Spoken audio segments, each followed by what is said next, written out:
38-year-old Haidar, who only wants to use his first name, began using heroin as a teenager. He saw using injection drugs as part of a criminal lifestyle that cost him 13 years in prison and his health. I learned about having HIV this year. I have TB HIV. That is, I have both tuberculosis and HIV. While the rate of HIV infections in Europe is shrinking, the number of Russians infected with HIV is growing annually by 10% and recently passed 1 million. Most acquired the virus like Haidar by sharing infected needles or paraphernalia. There are a few people who I know well who are infected. Not so many, but there are a few. They still continue to use drugs no matter what.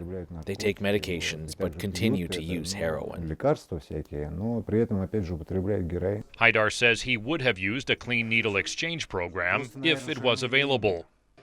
But Russia pulled support from such programs years ago and made opiate substitution therapy illegal, despite its record of reducing HIV transmission. Authorities argue the programs encourage drug addiction. Rehabilitation for injection drug addicts can work, at least for those who avoid HIV and get help before it is too late. Out of the guys I used drugs with together, I can state that there were 7 of us, and just 2 currently remain, and they have HIV. All the rest died. Critics say Russia is focused too much on moral arguments for abstinence instead of education. This is a weak, non-effective policy. One requires a direct service, a live contact with humans. One requires trainings to bring in all that to school and to those layers of the population who are at most at risk. But Russian authorities are reluctant to address the HIV problem at the street level.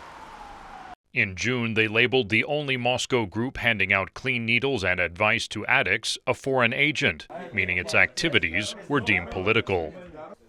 Daniel Schearf, VOA News, Moscow.